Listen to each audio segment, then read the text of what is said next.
साथियों, ये शीतकालीन सत्र ये सिर्फ कोई रिचुअल नहीं है। राष्ट्र को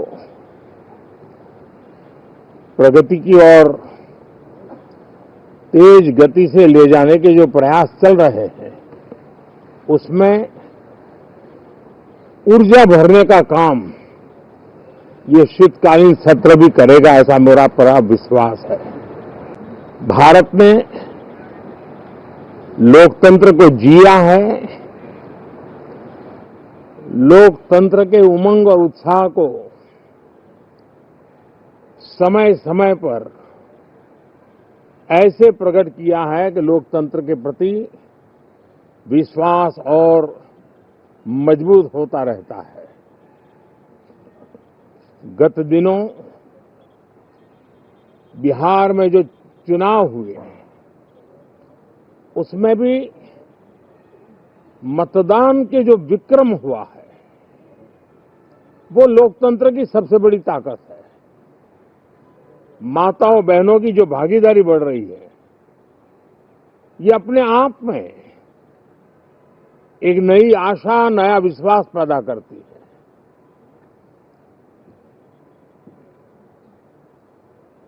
एक तरफ लोकतंत्र की मजबूती और इस लोकतांत्रिक व्यवस्थाओं के भीतर अर्थतंत्र की मजबूती, इसको भी दुनिया बहुत बारीकी से देख रही है। भारत ने सिद्ध कर दिया है, डेमोक्रेसी कैन डिलीवर। जिस गति से आज भारत की आर्थिक स्थिति नई ऊंचाइयों को प्राप्त कर रही है, विकसित भारत के लक्ष्य की ओर जाने में ये हमें नया विश्वास तो जगाती है, नई ताकत भी देती है। साथियों, ये सत्र संसद देश के लिए क्या सोच रही है, संसद देश के लिए क्या करना चाहती है, संसद देश के लिए क्या करने वाली है, इन मुद्दों पर केंद्रित होनी चाहिए। विपक्ष भी अपना दायित्व निभाएं, चर्चा में ऐसे मुद्दे उठाएं, मजबूत मुद्दे उठाएं,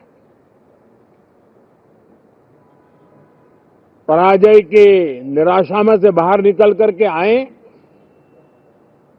और दुर्भाग्य है कि एकाध दो दल तो ऐसे हैं कि वो पराजय भी नहीं पचा पाते।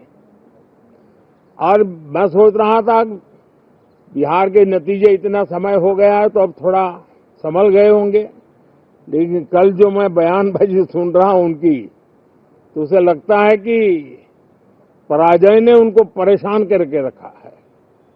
लेकिन मेरा सभी दलों से आग्रह है कि शीतकालीन सत्र में पराजय की बौखलाहट का वो मैदान नहीं बनना चाहिए। और ये शीतकालीन सत्र विजय के अहंकार में भी परिवर्तित नहीं होना चाहिए। बहुत ही संतुलित तरीके से, जिम्मेवारी के साथ, जनप्रतिनिधि के रूप में देश की जनता का हमसे जो हमें दायित्व दिया है और हमसे जो अपेक्षाएं हैं, उसको संभालते हुए हम आगे के लिए सोचें। जो है उसको कैसे अच्छा कर सके, अगर बुरा होता है तो उसमें सटीक टिप्पणी कैसे कर सके, ताकि देश के नागरिकों का भी ज्ञानवर्धन हो। ये मेहनत का काम जरूर है, लेकिन देश के लिए करना चाहिए। और मैं आशा करता हूं, मेरी एक सबसे बड़ी चिंता रही है पिछले कई लंबे समय से, सदन में जो पहली बार चुन करके आए हैं, या जो छोटी आयु के हैं, वैसे सभी दलों के सभी सांसद बहुत परेशान हैं, बहुत दुखी हैं। उन्हें अपने सामर्थ्य का परिचय कराने का अवसर नहीं मिल रहा है, अपने क्षेत्र की समस्याओं की बात बताने का अवसर नहीं दिया जा रहा है। राष्ट्र के विकास की यात्रा में भागीदार बनने के लिए वो अपनी कुछ बात बताना चाहते हैं, उस पर भी रोक लगा दी जा रही है। कोई भी दल हो, हमें किसी को भी हमारी ये नई पीढ़ी के आ रहे नौजवान सांसद, पहली बार आए हुए सांसद, उनको अवसर देना चाहिए।